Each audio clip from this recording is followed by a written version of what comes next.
Ya nos están saludando ahí de Brasil, qué bien. Buenas tardes, qué gusto de tenerlos hoy día aquí. Ya vamos a empezar, vamos a dar inicio a este conversatorio. Hoy día, eh,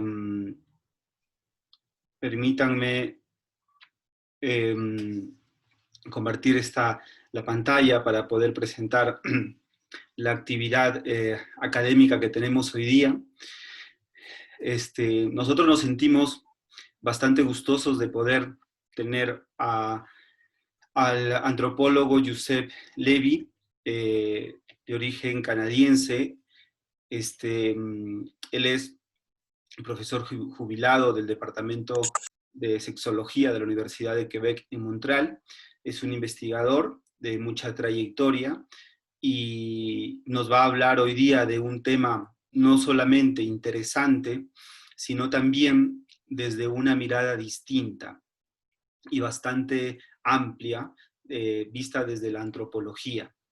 La mayoría de nosotros que estamos acá somos psicólogos, ¿de acuerdo? Y psicólogas de diferentes partes, creo yo, si no me equivoco, de, de Centroamérica y de Sudamérica. Quizás alguien de otra latitud también esté, si quizás no lo sepa, pero esta visión de la investigación con respecto al feminicidio es bastante interesante porque nos amplía, a los psicólogos, nos amplía la mirada. Josep ha tenido el gusto, y nosotros tenemos el gusto, y él ha tenido la deferencia de poder aceptar participar en este conversatorio, no solamente por los temas que maneja, sino también porque es una persona que está abierta a compartir el conocimiento y la experiencia que tiene.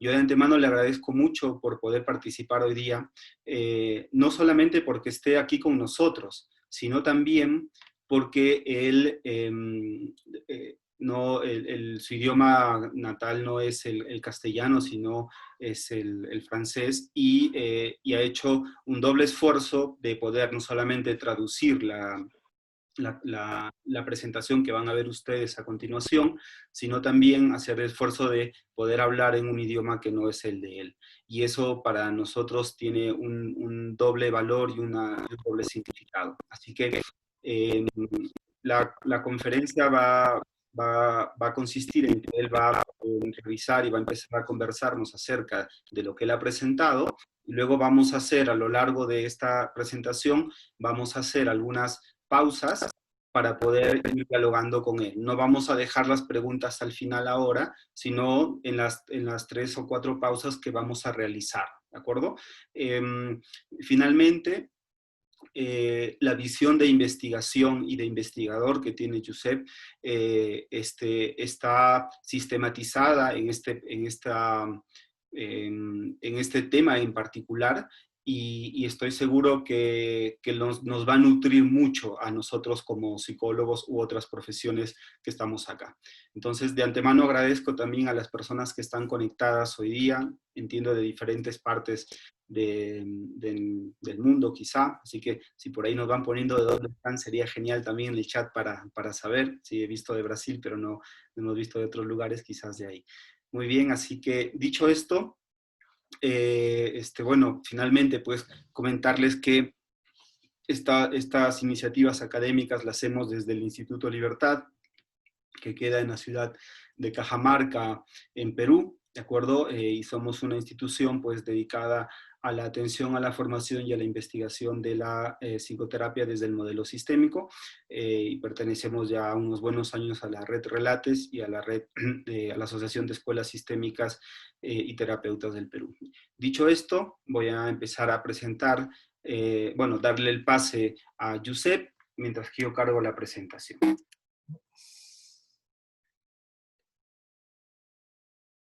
Buenas tardes. Estoy hablando desde Canadá, en un pequeño pueblo de Quebec. Es un placer para mí de compartir informaciones y y teorías y datos empíricos sobre el feminicidio. Soy profesor de antropología y voy a intentar. ¿Puedo ver el PowerPoint, por favor?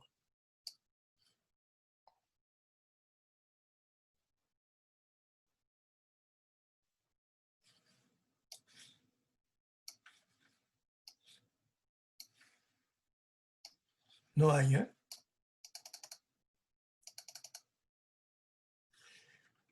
Sí, ahora estoy cargando, Josep, dame unos segundos. Ok, puedo empezar. En introducción, podemos decir que hay muchos conceptos ligados a este problema. Hay el concepto de femicidio, de feminicidio y un otro más antropológico que es el uxoricidio, es decir, el homicidio de la esposa particularmente. Son conceptos que son objeto de reflexión en el mundo contemporáneo. Esos conceptos designan una de las formas extremas de actos de violencia cometidos contra las mujeres, que van desde las agresiones verbales hasta las agresiones físicas y sexuales. La siguiente, por favor. Los antropólogos, como una antropóloga de Quebec, sostienen que la categoría de femicidio debería también incluir una serie de comportamientos abusivos como la violación, esclavitud sexual, incesto, heterosexualidad forzada, mutilación genital y operaciones de cirugía estética que provocan la muerte de las mujeres. Hay dos visiones, una más estrecha y una más amplia del contenido del feminicidio. La otra siguiente. Otros investigadores amplían el análisis del feminicidio siendo una dimensión política en la violencia de género vinculada a la conjunción de tres factores. Primero, falta de reconocimiento respecto de los derechos de la mujer, en particular en el ámbito de su seguridad personal. La segunda es la impunidad para los perpetradores. La tercera es la desvinculación de la responsabilidad del Estado, que pierde el monopolio del control de la violencia asociados a sus instituciones legales y políticas. Pero hay un problema porque, como lo señala Labrecque de nuevo, no se puede entender la violencia estructural en algunos estados, pero ¿cómo explicar el hecho de que ocurra en países desarrollados como Canadá? Aquí hay un problema teórico porque no es solamente el problema del Estado y del Estado de Derecho, pero también en algunos estados de derecho podemos ver la presencia del feminicidio y es un problema teórico muy importante. Siguiente, por favor. Hay dos, de un punto de vista solamente de la introducción, hay dos puntos de vista, uno menos político y un otro más político que debe tener en cuenta la cuestión de la violencia estructural en los países. ¿Cuáles son las tendencias estadísticas sobre el feminicidio? Rápidamente, Según algunos datos de las Naciones Unidas, en 2017, 800.000 mujeres fueron asesinadas intencionalmente en todo el mundo. Pero me parece que esas cifras son más bajas que la realidad, porque algunos de esos feminicidios no están en las cuentas, incluyendo 50.000 parejas íntimas o miembros de la familia.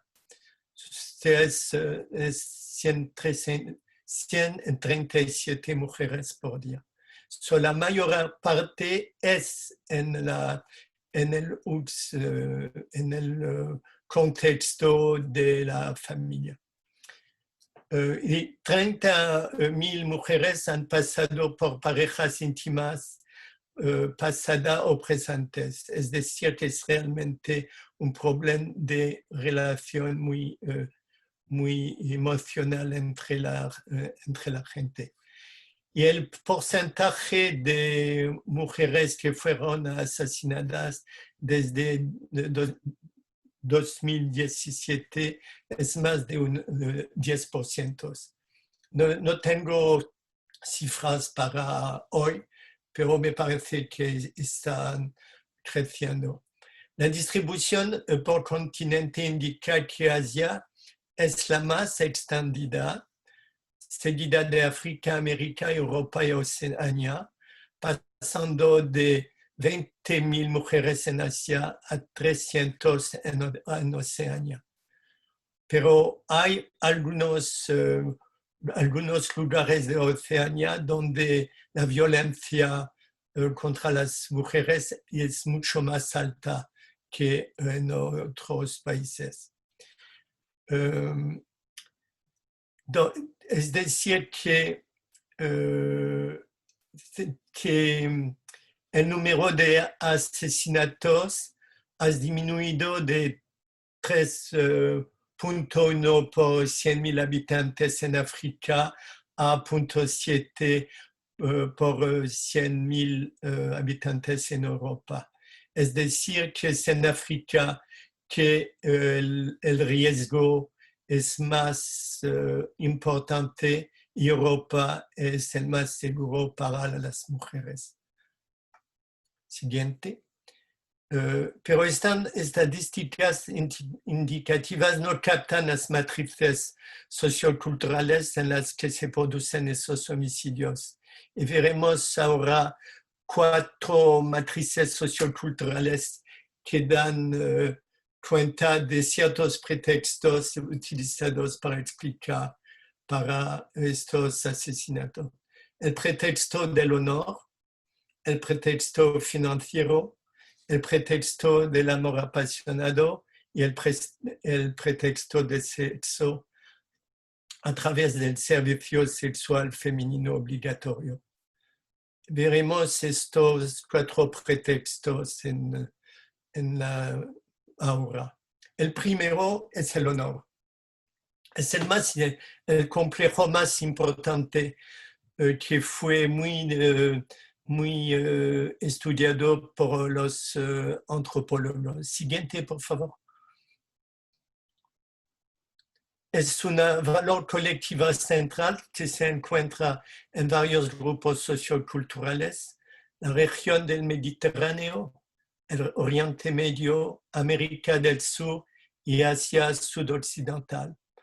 Hay también grupos minoritarios como castas indias, élites chinas y varios grupos de inmigrantes de estas regiones que tienen este valor central. Y hay también al nivel individual en ciertos contextos culturales la presencia del pretexto del honor en Brasil o Inglaterra. Pero no hablaré mucho del nivel individual. Siguiente, por favor. Alors, este complejo cultural se refiere a varias dimensiones que están interconectadas. La presencia del patriarcado, importancia de la reputación social, del estatus, acompañado de poderosos efectos emociones como la vergüenza y la venganza, entre otros. El honor puede definirse como un valor social y familiar que se centra en el mantenimiento de la reputación de la familia y la imagen social, que debe ser protegido contra cualquier infracción por la fuerza o por el castigo de los que la violan. Es una idea muy importante y es como un paradigma que nadie puede criticar.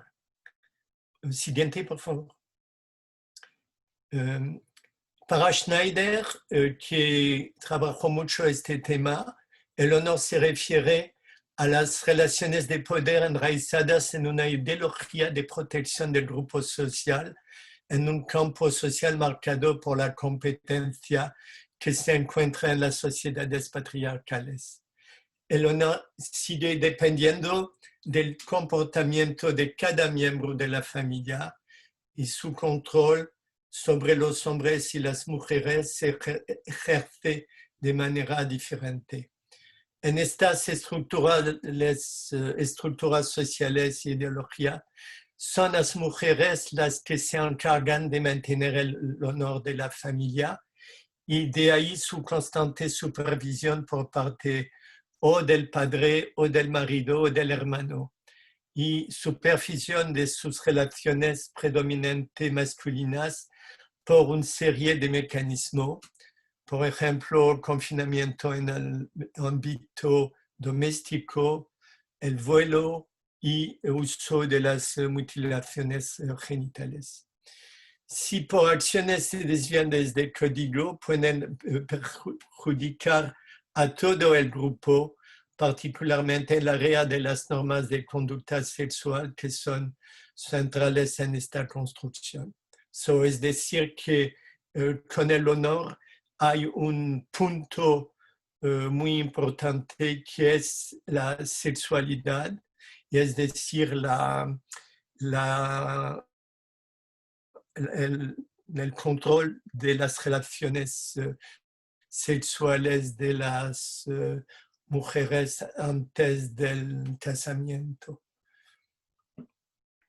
Siguiente, por favor.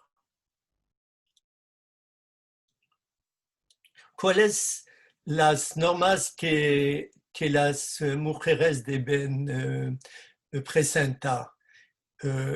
La primera es la moderación, la expresión medida en el ámbito público, la modestia, expresión de vergüenza y bochorno, la castidad, abstención de conducta sexual fuera del matrimonio, la virginidad.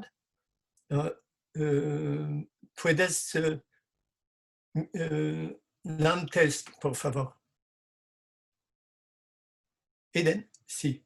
La virginidad es mantenimiento de la integridad vaginal, rechazando cualquier penetración fuera del matrimonio y seguramente la prohibición de las relaciones extramatrimoniales. Además, hay comportamientos más específicos que derogan al código de honor. Si las mujeres hacen comentarios críticos sobre el marido o la familia, la desobediencia y la falta de respeto de los hombres y del marido, el rechazo de un matrimonio concertado por los jóvenes, un rechazo o si las mujeres quieren divorciar. La violación o la huida también se consideran conductas que atentan contra las normas del honor. Y hay un caso en Irán hace algunas semanas donde una joven de 14 años dejó su casa porque quisiera casarse con un hombre que la familia no rechazaba y la policía regresó la niña a su familia y el padre la mató. Siguiente, por favor. Alors, la demostración del mantenimiento de la virginidad, como señala Bourdet para el Medio Oriente, se logra mediante la defloración en la noche de bodas, siendo el himen el signo físico y social que confirma la virginidad de la mujer y la hace respetable y virtuosa. Esta evidencia debe ser resaltada y hecha pública a través de una serie de actuaciones antes de una audiencia. Entonces falta una prueba pública de la virginidad. Siguiente, por favor.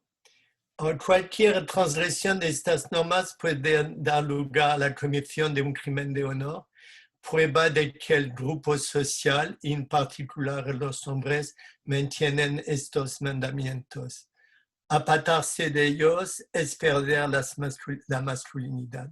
Es decir, que el punto focal de este código es el mantenimiento de la masculinidad. Pero, como lo dice Orla y Gilles, las mujeres también participan en estos delitos porque es la única manera en algunas sociedades de proteger su propio honor y posición dentro de la familia, haciéndolas responsables y cómplices de los asesinatos. Es decir, que el problema es la masculinidad, pero cree un medio ambiente donde el honor es un valor colectivo. Alors, lo que es importante también de explicar es que el honor no es solamente una representación ideológica, pero está asociada a la vergüenza, que es más la honra, una emoción compleja que incluye sentimientos de humillación, vergüenza y fracaso. Y la honra más que la vergüenza, que debe superarse mediante el restablecimiento de la norma social. Es decir, que en esos países es realmente el problema del honor público más que la culpabilidad que tiene un papel en el desarrollo del crimen de honor. A través de la muerte, la familia se purifica y restaura el honor que ha sido violado una vez que la transgresión es conocida por la comunidad. Es decir, que no es solamente un problema de familia, pero un problema de comunidad donde no se puede perder la reputación. Y la restauración también puede ayudar a mejorar el estatus, el prestigio del grupo familiar, proteger sus intereses económicos y las futuras estrategias de matrimonio. Es decir, que si un grupo familiar no mantiene el valor del honor, no es solamente una dimensión pública, social, pero son también intereses económicos y estrategias de matrimonio. Pero interesante es que los sistemas de honor tradicionales en las relaciones extramatrimoniales no suele ser el marido quien mata a su mujer, sino los primos y hermanos. Siguiente, por favor. Pero lo que es importante de ver es que los códigos legales pueden prohibir los asesinatos por honor, pero los estados no siempre adoptan medidas para castigar los asesinatos. Puede mitigarlos mediante elementos integrados en la legislación, utilizando circunstancias atenuantes y sentencias reducidas.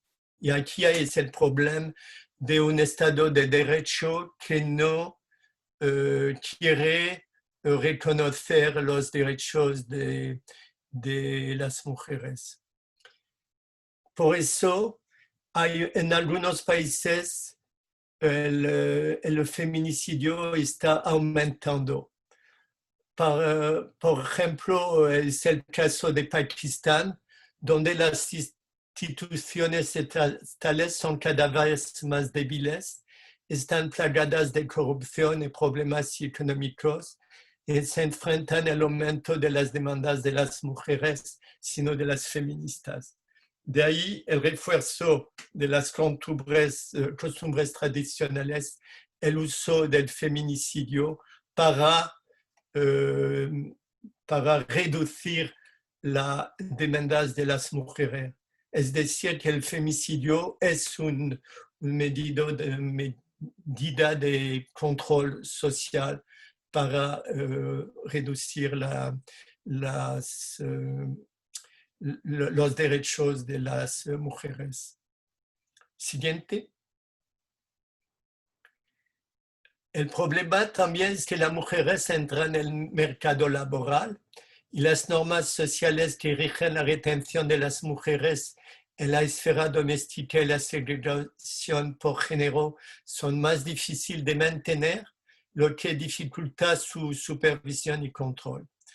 Esta brecha en el control y las ganancias económicas contribuyen a los cambios en los roles de género, aumentando la agencia de la mujer, la confianza en sí misma y la reivindicación de derechos entre las mujeres más jóvenes. Estos cambios llevan a los individuos tradicionalistas a reforzar normas anticuadas, lo que da lugar a lo que algunos autores llaman un culturalismo reactivo, que constituye una forma de sismogénesis simétrica. Las demandas de las mujeres amplifican la violencia. Cada una aquí uno conoce el concepto de sismogénesis simétrica. Es un concepto que es usado en la terapia sistemática. Eden, ¿puedes explicar un Sí, poquito? sí, esto tiene que ver con la relación de tipo igualitaria y que a la vez influye en un proceso de retroalimentación donde la persona que ejerce algo, el actor A, ejerce algo contra el actor B y a la vez ese acto de ejercer contra el actor B vuelve retroalimentativamente a A y se arma un sistema de retroalimentación que permite que una acción de una persona o de un elemento se mantenga por la acción del otro elemento. Entonces, digamos, es un ida y vuelta que hace que el mismo problema se mantenga, como lo explicas aquí, ¿no? De que algunas demandas No solamente se mantiene, pero aumenta. aumente, exacto. Entonces aumente y vaya, el problema se vaya manteniendo y aumentando, sí. Y el otro es generalmente en estas sociedades tradicionales es más el sismogénesis complementario que está utilizado, pero un cambio cuando las mujeres empiezan a preguntar a exigir sus derechos. La próxima. Este mecanismo puede también explicar por qué, según algunas encuestas, el riesgo de convertirse en víctima de los delitos de honor es tan alto entre los grupos de inmigrantes de las regiones donde prevalece este marco cultural. Por ejemplo, cuando hay grupos de inmigrantes, están un poquito, como se dice, paranoiac y se falta vigilar a las mujeres más que en las sociedades normales de donde vienen esos inmigrantes. Y las reacciones sociales de protección son más fuertes en este ambiente. Siguiente, por favor. Ups.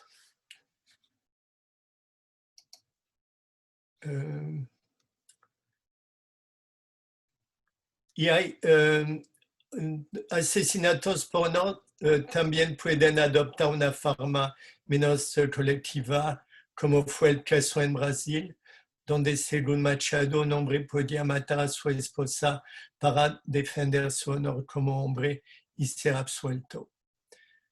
Dado que el control de las mujeres forma parte de la ideología machista, derogarlo sería una forma de renuncia a la propia masculinidad frente a otro hombre con lo que rivaliza. Y el problema también es que en los países avanzados, el honor puede estar utilizado en los juicios con el pretexto del relativismo cultural y su aceptación. Y eso es realmente un problema porque es una forma de no aceptar el derecho estatal. Siguiente, por favor. Okay, aquí, podemos tomar preguntas y comentarios. Sí, de hecho aquí hay un par de comentarios y preguntas en el chat. Empezamos con ellas y si alguien tiene alguna pregunta también, levanta la mano y le damos el micro, ¿de acuerdo? Dice, buenas tardes, Josep, y muchas gracias por la información, el conocimiento compartido. Dice, ¿qué mirada tiene la antropología hacia la violencia de género? O varía según el contexto de la sociedad o cultura en el mundo. Entonces, ¿cuál es la mirada de la antropología con respecto a la violencia de género? Pregunta Walter Alfaro. Y luego Alejo Fabián dice, buenas tardes, ¿qué opinan de la implementación de la ley Olimpia en México? ¿Debería aplicarse en Perú? Si no, ¿por qué? Yo no conozco la ley Olimpia, la verdad. Quizás nos puedas explicar un poquito más, pero empecemos con la primera pregunta a Josep. Me parece que desde un punto de vista antropológico, el feminicidio es una dimensión de la violencia de género. Y los antropólogos ahora tienen las teorías que la violencia de género está ligado a las relaciones de poder entre los hombres y las mujeres, particularmente cuando hay un cambio muy rápido, por ejemplo en África o otros lados del país, donde hay un desarrollo de que los antropólogos y sociólogos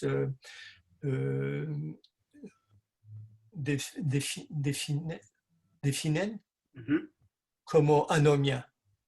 Es decir, cuando las normas del comportamiento no están reconocidos por la colectividad. Hay como un vide, un vacío en la sociedad, y en este vacío los comportamientos de violencia de género van a aumentar. Hay como una dificultad de cambiar, de pasar del modelo tradicional al modelo más moderno. Muy bien, gracias. Alejo, me parece que no, quizás se ha desconectado para que nos pueda aclarar un poquito más sobre la ley. En todo caso, si retorna, esperemos que nos pueda comentar al respecto. Y una pregunta más también de Jessica Bustamante, dice, bueno, agradece por la información compartida, dice, ¿existe ante la postura antropológica, dice, algún desencadenante para una conducta de perpetuador del acto feminicida? A ver, existe algún desencadenante. Ya, o sea, ¿qué es lo que desencadena para que la persona cometa un acto feminicida? ¿No? Alguna postura antropológica, entiendo eso, ¿no? Que es un poco lo que estaba explicando. No entendí la palabra Desencadenante, que hace que precipite que cause, ajá, ahí está lo explicado, un causante de la conducta feminicida. No entendí la cuestión. Ah, ¿Puedes yo repetir? creo, es un poco, si me permite, Jessica, me parece que es justo algunos de los elementos que ahora se han empezado a ver. Por ejemplo, el honor es un desencadenante, ¿no? Desde la visión antropológica. Y luego quizás los otros tres puntos que vienen también están relacionados a ese desencadenante. Me parece que, o a ese causante, que es un poco lo que tú me parece que estás preguntando, ¿no? Claro, claro, de un perpetuador del acto. Claro, tú estás diciendo que desde el punto de vista antropológico, ¿cuál es una causa para el feminicidio? Eso es lo que entiendo que estás preguntando. Entonces, no, ajá, no sé si Josep quizás sí está un poco claro, porque entiendo que son los cuatro elementos que él está analizando también, ¿no? Sí, no sé cómo responder a esta cuestión. Lo que puedo decir que la causa no es el individual. Uh-huh. El individual está en un medio ambiente donde se acepta este tipo de comportamiento, y este tipo de comportamiento es una prueba que la familia tiene honor. Uh-huh. Es decir, que la persona que mata al nombre de toda la familia y de todo el grupo familiar. No es solamente puede ser una muerte, un problema individual, pero en el contexto del honor es una decisión de la familia. Y es la familia que es responsable de la situación. Eso en el derecho, en un tribunal, es muy difícil de entrar toda la familia cuando hay culpabilidad de femicidio, porque es un hombre que mató, pero es la familia que es responsable de la muerte. Hay una contradicción en los códigos de derecho, porque generalmente en el derecho es una persona que es responsable del problema. Hay cómplices, pero en el honor no son cómplices, son realmente parte del problema. Uh-huh. Es decir, que el honor es realmente una construcción ideológica y una construcción emocional. Y se falta trabajar los dos aspectos, no solamente las ideas, pero también todo el contenido emocional que es la base del comportamiento. Ok, muy bien, Josep, vamos a... Para los terapeutas es difícil de trabajar sobre el honor porque no se puede hacer solamente entre una persona y el terapeuta, porque hay toda la colectividad y toda la familia que está arriba. Ok. Sí, bueno, mira, acá Elvira Ato dice, la ley Olimpia en México se refiere a sancionar los delitos que violan la intimidad sexual a través de medios digitales, o sea, ciberviolencia. Ah, Ya, sancionar los delitos que violan la intimidad sexual a través de medios digitales, o sea, la ciberviolencia. Ok, ya.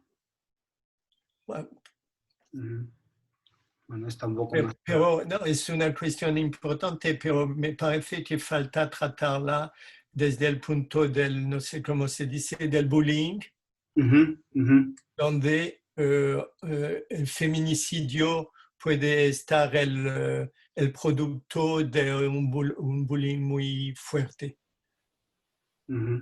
Ok, bueno, vamos a continuar y luego seguimos haciendo una pausa más para quizás volver a tocar el tema del honor. Vamos a continuar con el siguiente, Josep.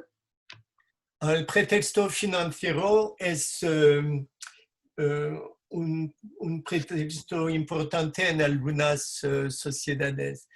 Las cuestiones económicas específicas que forman parte de las prácticas socioculturales también pueden contribuir a los feminicidios y uxoricidios, particularmente los uxoricidios. Ese es el caso de la dote en el Asia sudoriental, Bangladesh, India, Pakistán, Sri Lanka.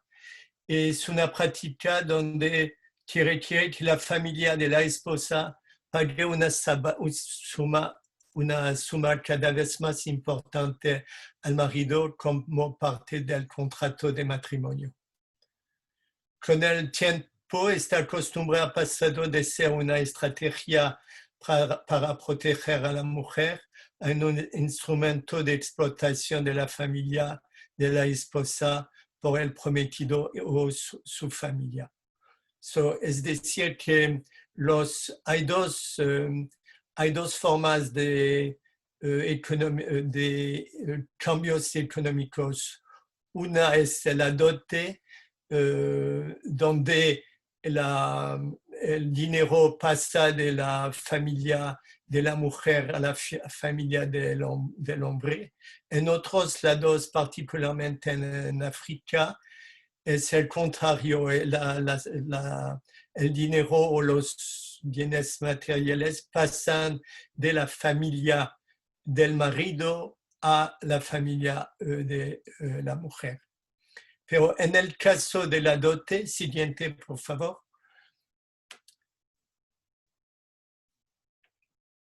La norma de la dote tiene dos efectos importantes.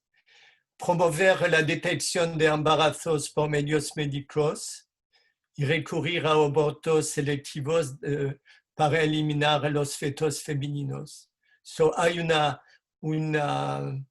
categoría de feminicidio que puede llamarse feminicidio fetal, porque la niña no nació, pero fue matada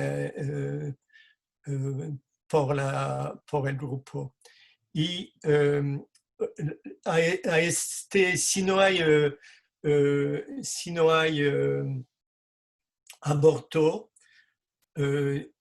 si una niña nace, hay un riesgo de mortalidad neonatal femenina y de un infanticio femenino. Es decir, que después del nacimiento hay riesgos de que la niña será asesinada. Y eso es los dos, un efecto importante. Y el segundo lugar es el precio de la dote aumenta el riesgo de matar a la esposa, porque hay ahora más y más con los cambios económicos que hay en esta región. Cada año la dote aumenta y las personas no tienen las medidas para pagarla. Siguiente. Según Monti y otros, las muertes por dote se reconocen en el Código Penal de la India. Se refiere a las muertes de mujeres jóvenes en los primeros 7 años de matrimonio. Si una mujer dentro de 7 años muere, hay una posibilidad de asesinato y la policía va a hacer una investigación. Alors, se matan o se dicen que se matan, que se suicidan, como resultado de un continuo acoso y tortura por parte del marido y los suegros. Cuando no se entregan cantidades de dinero, joyas o equipo en matrimonios, o cuando la dote se considera insatisfactoria e inadecuada en cantidad. En estas condiciones, las tensiones relaciones y familiares aumentan, creando condiciones de vida intolerables para la esposa. Y se puede acabar por un asesino. Siguiente. La policía puede llevar a cabo una investigación, formular una acusación de asesinato, pero la sentencia sigue siendo arbitraria. Es difícil de probar el asesinato y muchas veces el marido y la familia no están condenados. Alors, este complejo cultural forma parte de un marco social marcado una otra vez por normas patriarcales basado en la preeminencia de los hombres y una residencia patrilocal que coloca a la mujer en condiciones de gran vulnerabilidad, violencia doméstica y abusos. Ese es una dimensión muy importante desde el punto de la antropología, es el tipo de residencia. Muy rápidamente, la residencia patrilocal es cuando la mujer va a vivir en la familia de su esposo. Hay un otro tipo de residencia que es la residencia matrilocal, donde es el hombre que va a vivir en la familia de la mujer. En la residencia patrilocal, cada mujer es una extranjera al grupo. Eso no tiene una red social muy importante, está muy sola en el grupo familiar. Pero en la residencia matrilocal es el contrario, son los hombres que no tienen una red social y familiar muy importante. Para las mujeres el riesgo es mucho más bajo en una sociedad donde la residencia es matrilocal. Eso explica por qué la residencia tiene un papel muy importante en el desarrollo de la violencia de género, porque la mujer está realmente vulnerable a los abusos de parte de la familia. y generalmente está lejos de su familia de origen, no se puede tener ayuda por los familiares. Muy bien.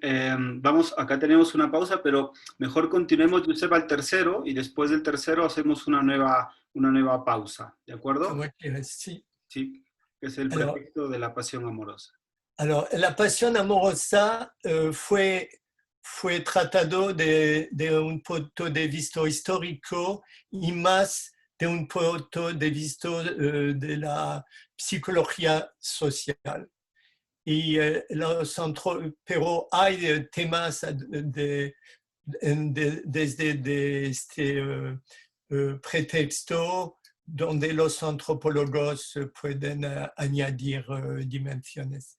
No, la tercera matriz es la pasión amorosa o la pasión amorosa que se encuentra en el contexto de las sociedades latinoamericanas, como el Brasil, Francia, otros países del Mediterráneo y el Oriente Medio. En Francia, este tema ha sido objeto de varios estudios que ponen de relieve perspectivas opuestas. De un lado hay un concepto, este concepto tiene un valor transhistórico, una construcción falsa que en realidad está escondiendo la dominación de género y sirviendo como cebo de los medios sensacionalistas. Es decir, que es una visión de los medios que hay, que existe la pasión amorosa como pretexto de feminicidio. ¿A otra? Garneau, que es un historien, ¿cómo se dice? Profesor de historia. Sí, historiador. Sí, historiador, analiza esta noción históricamente desde la Edad Media hasta el periodo contemporáneo. Intenta demostrar que el crimen pasional es un patrón que atraviesa todos los periodos históricos. No tiene en cuenta las construcciones sociales del amor y sus dimensiones. Se refiere al asesinato motivado por la pasión amorosa que ya se reflejaba en los mitos griegos. Pero dice el siguiente, que fue el siglo XIX cuando tuvo lugar su reconocimiento público y su representación científica en el discurso de los criminólogos. Se manifiesta en la creación de esta categoría de criminales que continúa hasta mediados del siglo XX, siendo los asesinos objeto de cierta simpatía. Pero los crímenes pasionales han seguido ocurriendo desde entonces, pero esta vez con la simpatía dirigida a las víctimas. Hay un cambio en las representaciones sociales del asesinato, del crimen de amor.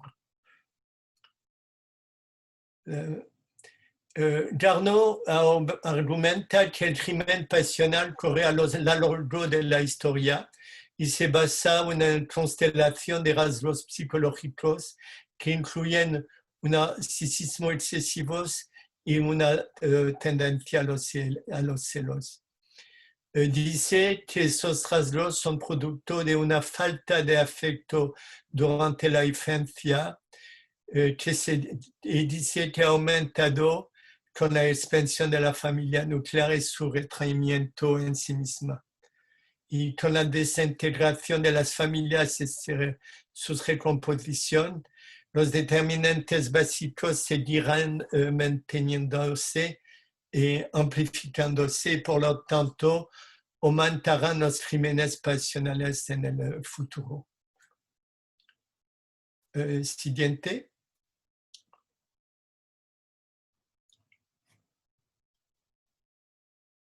Eden. Sí, un segundo, espérame. No que se desconfiguró aquí. A ver. Ok. La tesis de la parte transhistórica del crimen de Amor ha sido derrotada por autores feministas como Well, Mercader y Sobota, que son los especialistas franceses de este tipo de crimen. Analizaron las representaciones sociales del crimen pasional con respecto a las representaciones sociales las que se dirigen desde un corpus mediático, identifican las construcciones y los artificios para mostrar que los periodistas utilizan esencialmente las fuerzas emocionales y identificativas detrás de esos crímenes. Siguiente. Los periodistas cuestionan las características del acto como comprensible o monstruoso, que consideran que es excusable o legítimo castigar a un compañero infiel o excusar el uso de la violencia debido a las difíciles condiciones de vida.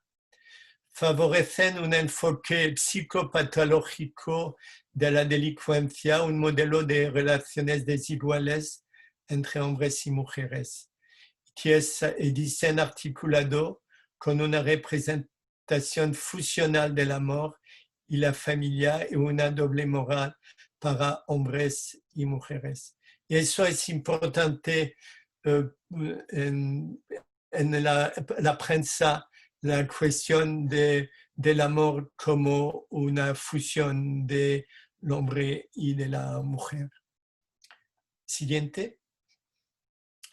Algunas, pero hay un problema, una crítica de mujeres periodistas en 2016 que han pronunciado en contra de este tratamiento periodístico y la perspectiva legal que lo sustenta, y dicen que hablar de crimen pasional o drama amoroso sugiere que hay algo romántico en este asesinato, y la pasión o el amor no son circunstancias atenuantes cuando no lleva a cabo un asesinato y es juzgado en el tribunal.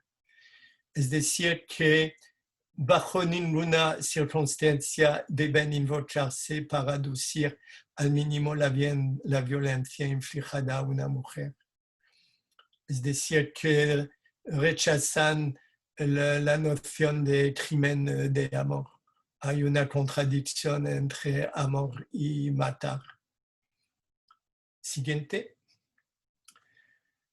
Lo que es Mercader también pone este concepto en el campo del derecho penal francés como motivo para reducir una pena de prisión.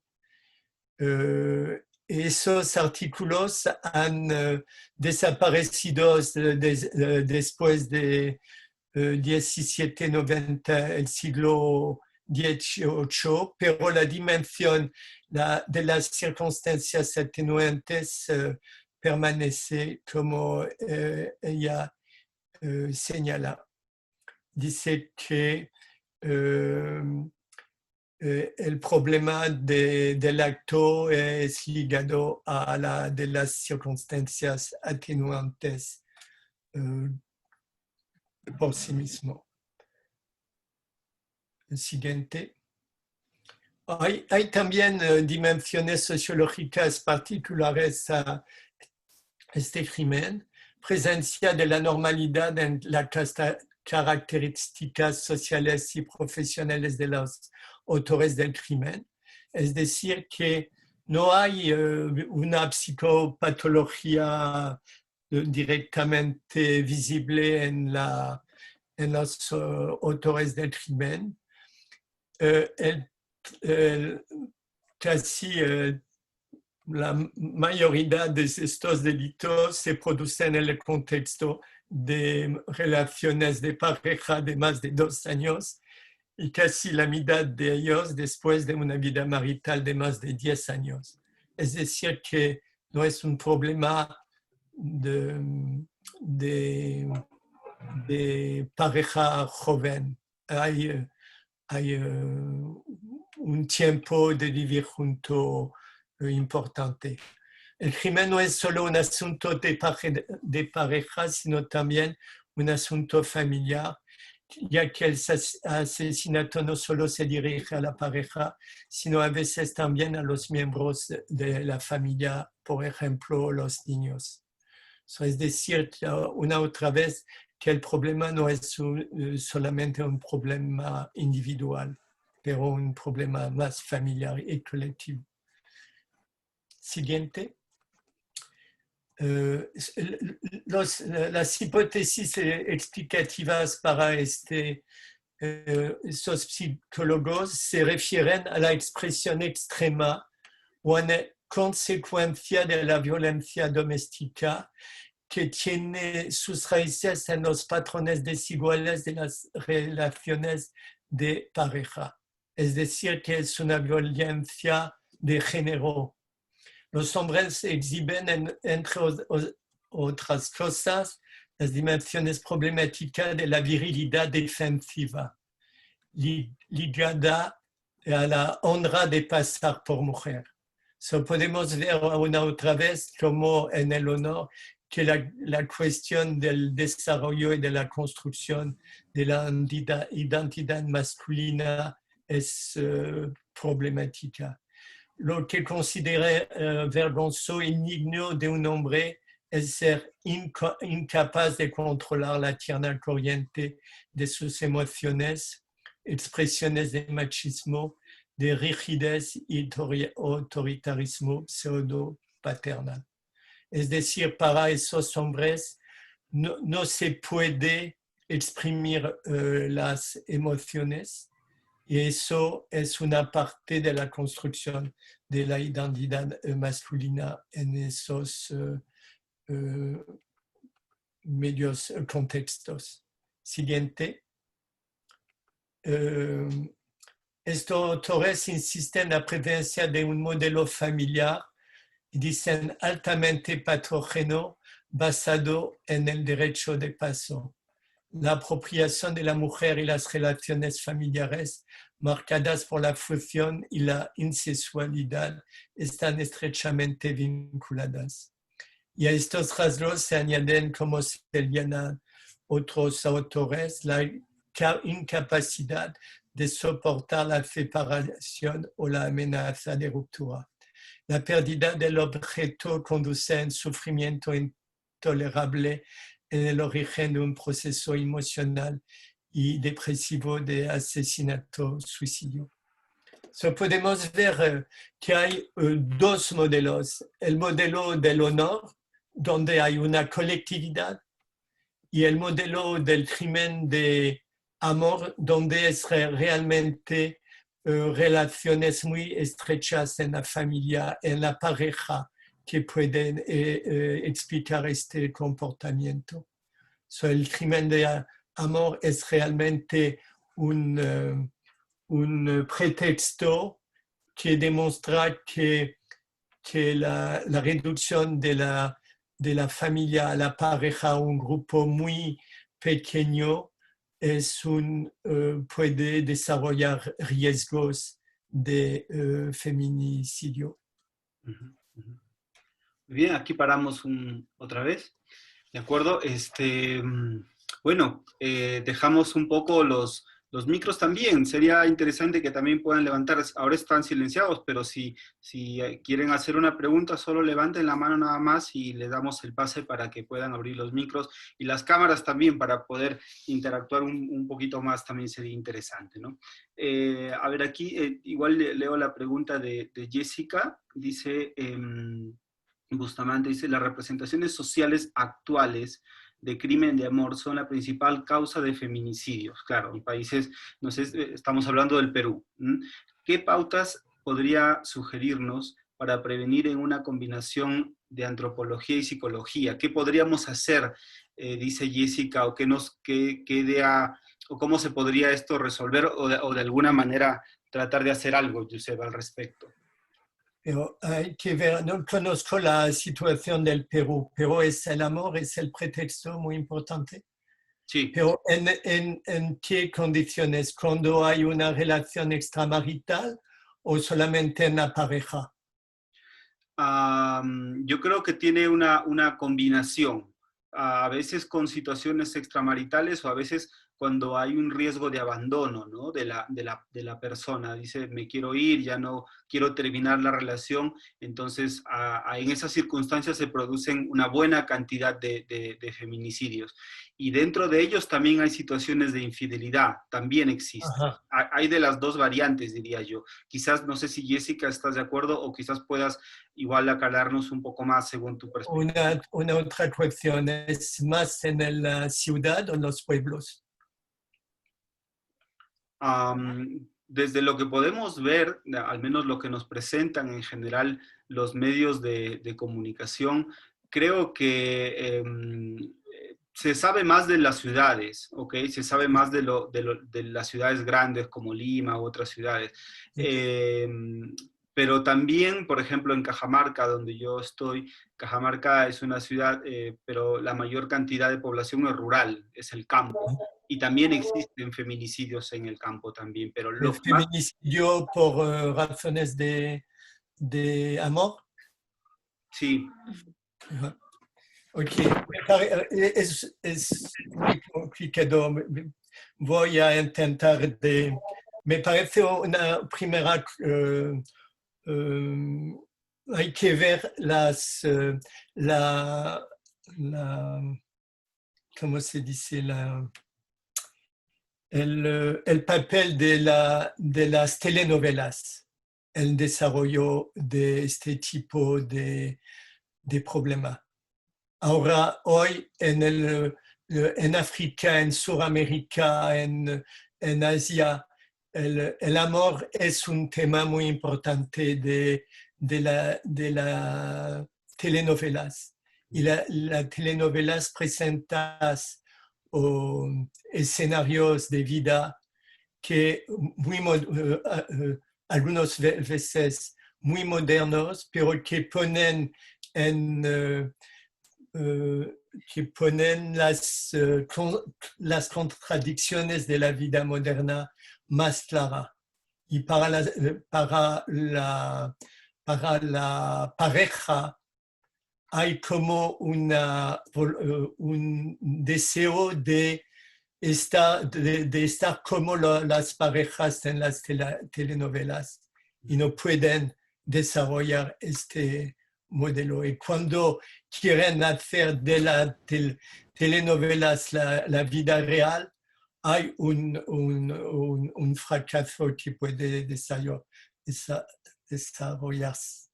ajá, Telenovelas y cambio de tipo de vida. En el control social en las ciudades es muy diferente del control social en los pueblos pequeños. Es decir, que hay el, en en la ciudad más desarrollo de una identidad individual y una identidad de insatisfacción con la vida sexual y amorosa. Y no sé, ¿tiene algunos datos sobre cuándo se pasa la muerte desde algunos años de vida de pareja o muy rápidamente antes? no tengo a la mano, quizás alguien que pueda, no tengo esos datos, Josep, a la mano. No sé, Jessica, tú que trabajas en el ámbito legal, No sé qué te parece esto, o si alguien tiene algún aporte también a lo que plantea. Y usted con esta concepción, entiendo, de los modelos, ¿no? Porque las novelas son como el modelo a seguir en temas algo así entiendo, ¿no? Como Sí. un modelo ideal, ¿no? Que Ajá, las novelas Eh, o los medios de eh, comunicación, sí. ajá. ¿Logran escucharme? Buenas tardes. Sí.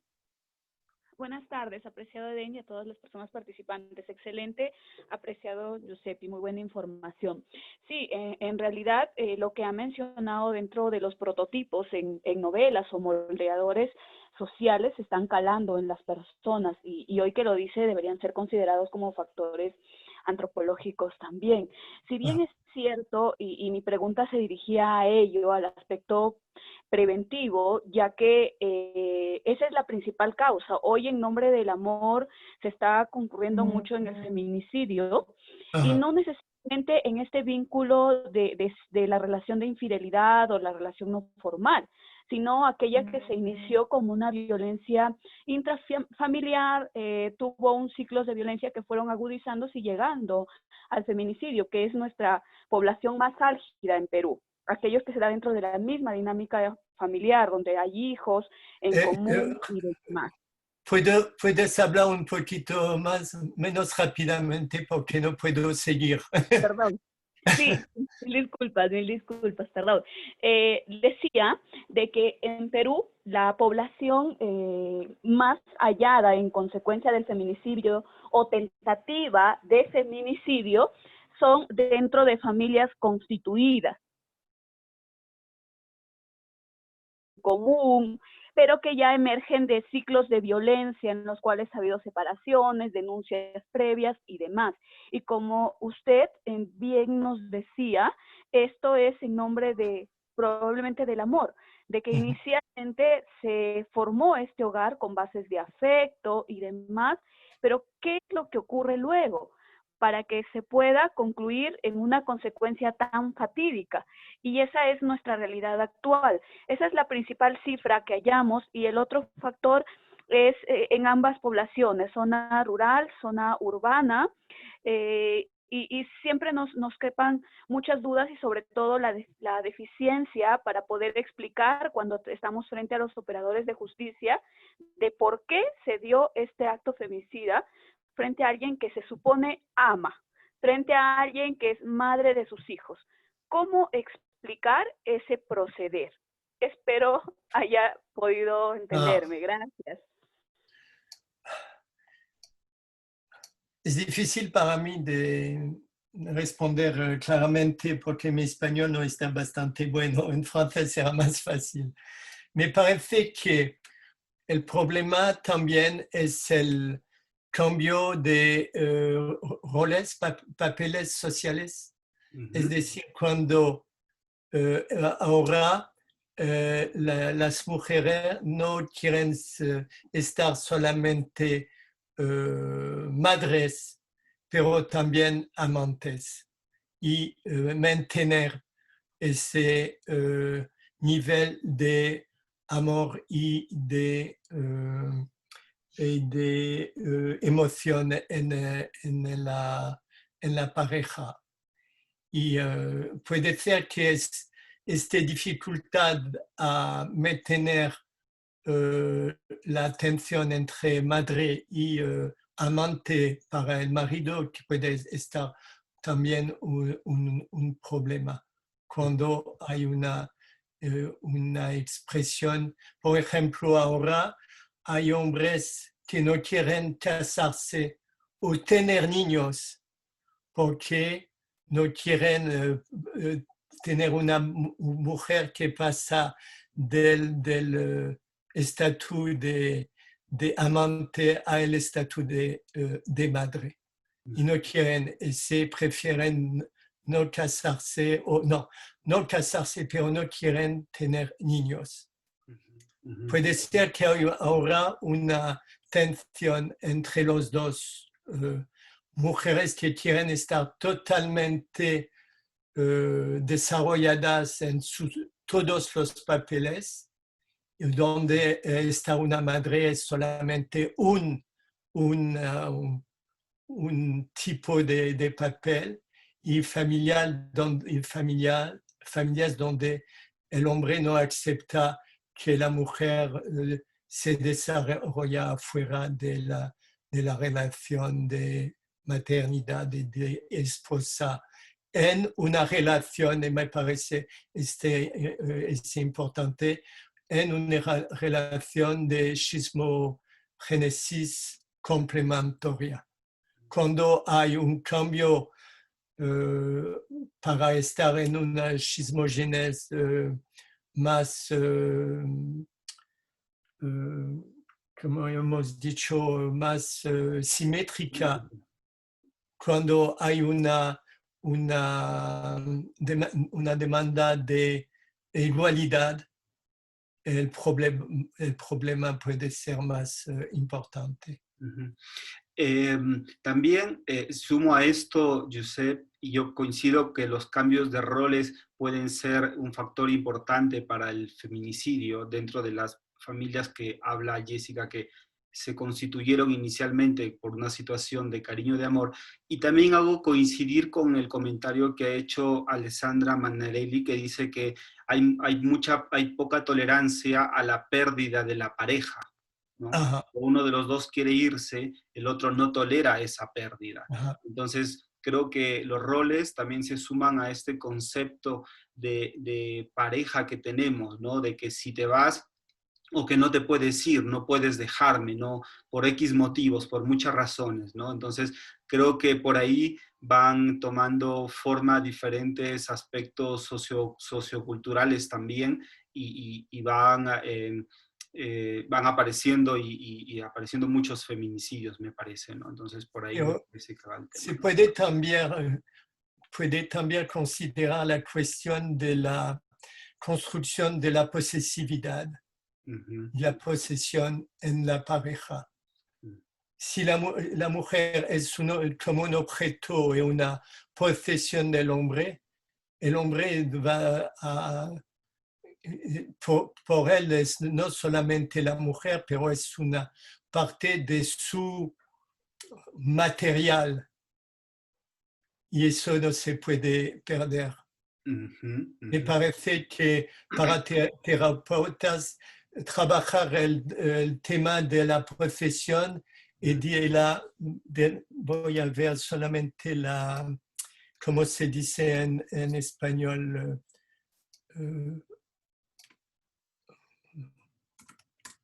Estoy buscando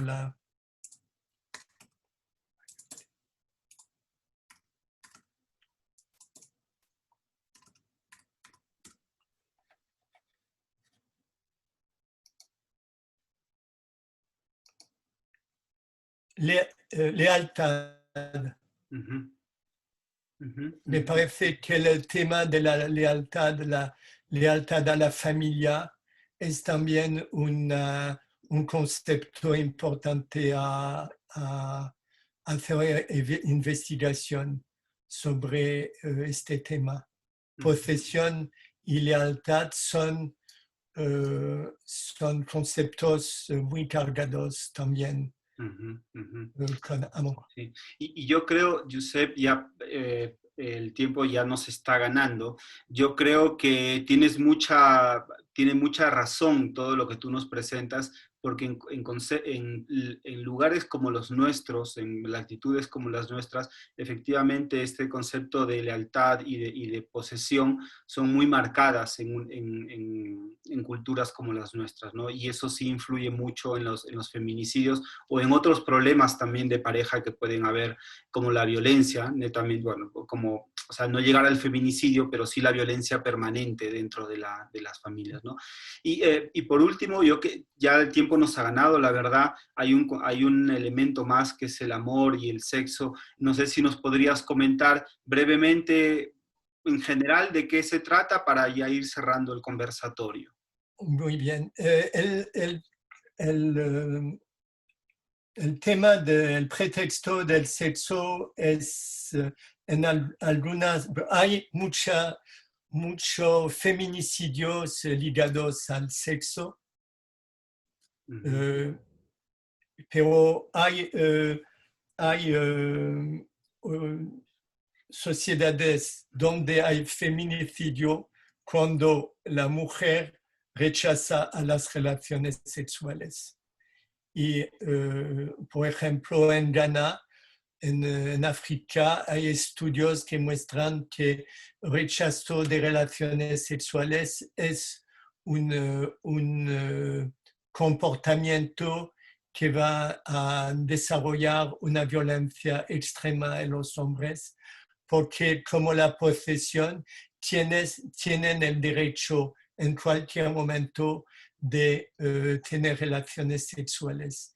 Y si las mujeres rechazan el deseo de los hombres, van a considerar eso como prueba de infidelidad y una prueba de transgresar el codo, las normas de la sociedad. Y por eso están asesinadas. Pero es raro, pero existe como pretexto. Es lo que los antropólogos llaman servicio sexual obligatorio. Es decir, que las mujeres no pueden elegir cuando quieren tomar esas relaciones. En general, también es una prueba de las relaciones de poder que puede existir entre hombres y mujeres en algunas sociedades donde el sexo del hombre, la sexualidad del hombre es más importante.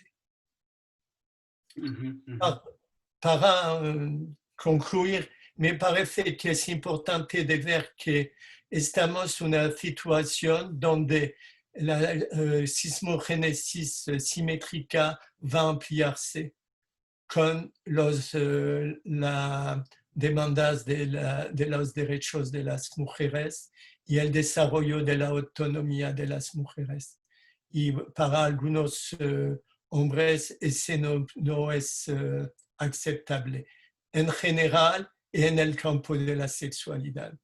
Y con los cambios modernos, esas contradicciones, esas tensiones van a desarrollarse y se puede comprender por qué, explicar por qué aumenta el feminicidio cada año en algunas partes del mundo. Excelente, excelente. Qué interesante lo que nos planteas como una visión de estos 4 elementos tan importantes, ¿no? Que no solamente en el Perú ni en Canadá, sino también en otras partes del mundo se dan y quizás de manera mucho más dura que quizás en Perú, por ejemplo, o en Argentina, o en Brasil, o en México, quizás en otras sociedades donde las concepciones patriarcales rígidas y absolutas pues están haciendo mucho daño, ¿no? En mucho sentido, ¿no? Evelyn hace un comentario también al respecto de que se confunde pues el amor con la obediencia, ¿no? Que si la mujer obedece es sinónimo de amor para él, para el hombre, pero cuando ya uno trata de escapar de eso, ya dice que puede ser demasiado tarde, ¿no? Y luego también Alessandra también comenta al respecto de qué hacer, ¿no? Cuando uno quiere irse, pero a veces es tarde, entonces ya no hay que esperar una escalada de violencia, ¿no? Entonces dice, ¿cómo podemos desarrollar una asertividad para poder salir de esa relación de violencia, ¿no? En todo caso, ¿no? Entonces, no sé si tienes algún comentario sobre esto, Josep, de lo que están planteando aquí las participantes. Me parece que los comentarios son muy importantes y me parece que el problema que hay, y no tenemos tiempo de discutirlo, es la vulnerabilidad de la identidad masculina, que me parece muy importante que el machismo, el hipermachismo es un mecanismo de defensa contra un sentimiento de vulnerabilidad masculina muy fuerte. Hay como una contradicción adentro del hombre entre las emociones y la fachada, ¿se dice? La fachada, déjame ver. Las emociones, Y la fachada pública de los hombres.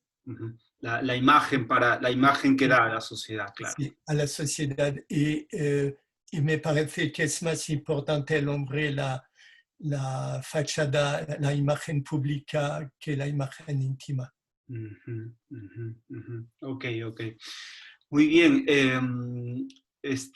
Muy interesante, Josep, muy interesante lo que tú nos comentas y complementa y aumenta la información que tenemos con respecto a la visión de los feminicidios y de la violencia de género, que ahora en el mundo pues es muy difícil de tratarlo, ¿no?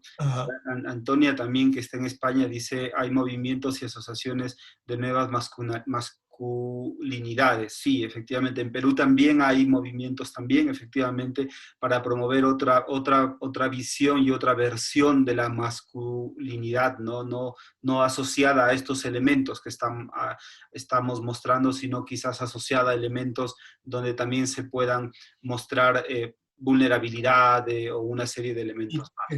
Pero me parece que hay dos respuestas. Una otra de cambio y de reflexión sobre la identidad masculina, pero hay también un movimiento de hombres que desarrollan un modelo de hipermasculinidad y de antifeminismo muy fuerte. Hay las dos respuestas en las sociedades modernas, de cambiar los modelos masculinos o, de un otro lado, desarrollar los modelos masculinos, hipermasculinos más tradicionales. Hay los dos. En Canadá hay ahora movimientos contra el feminismo que están desarrollando. Y puede ser que en otros países también. Ok, muy bien. Bueno, Josep, el tiempo ya nos ha ganado. Creo que ha sido bastante rico y muy productivo todo lo que tú nos dices, y estoy seguro que las diferentes miradas de diferentes países también que tenemos aquí reunidos pueden acoplar esta información en bien de la sociedad, en bien de las personas, en bien de nosotros mismos como familias, para que no evitar, al menos en algún sentido, promover nuevas relaciones entre las familias y entre las parejas en general, ¿no? Josep, me hicieron una pregunta al inicio, que si tenemos autorización para poder compartir la presentación que nos has hecho ahora, poder compartirla, ¿sí? Sí, okay. No hay problema. Y si hay otras cuestiones, Eden puede dar mi dirección, mi correo, y puedo continuar a dar informaciones que tengo desde un punto de la antropología. Muy bien, gracias, Josep. Y también cuando estábamos organizando el conversatorio, también nos ofreciste que si él investiga de otros temas también, Josep, así como otros temas muy interesantes también ligados a las familias, a la sociedad. Entonces ya habrá oportunidad más adelante de volver a invitarte y que nos puedas presentar otras investigaciones también que tú realizas o has realizado en tu ámbito profesional. Estoy jubilado y tengo todo mi tiempo para dar conozco y recibir las informaciones de sus países y disciplinas. Muy bien. Bueno, vamos a tomarnos una foto final, así que si podríamos abrir las cámaras como para hacer la foto sería genial. ¿Ok? Listo. Perfecto. Está excelente, excelente. A ver, van a hacer un par de fotos porque hay un par de pantallas ahora. Estamos todos aquí contentos. Mira las caras ahí de satisfacción y alegría. Está bien. A ver, va la primera, ¿ya? A ver. Muy bien. Y una más.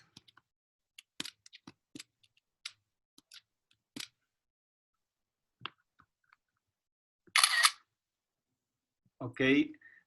Bueno, damos un aplauso virtual y con las manitos también a Josep por toda la información realmente muy interesante, Josep, lo que nos has presentado. Estamos muy agradecidos. Yo personalmente también muy agradecido por haberte conocido hace poco en realidad y tener esta apertura para hablarnos de tus investigaciones.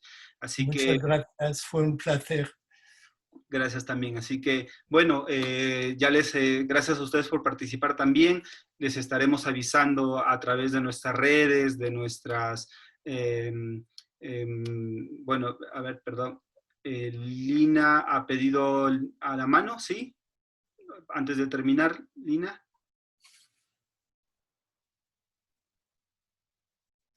¿Sí?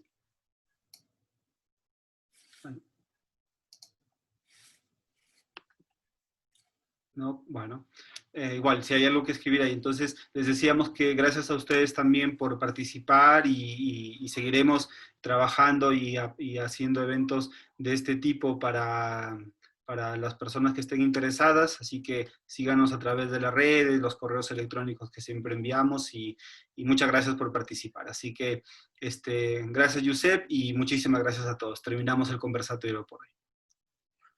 Hasta luego, chao, cuídate. Gracias, Josep, gracias. Hasta luego, muchas gracias. Gracias, hasta luego. Gracias. Hasta luego, doctor, Hasta luego. gracias. Tchau, Hasta luego, gracias. muchas gracias. Muito obrigada. Gracias, bonito tema. Qué bien, genial.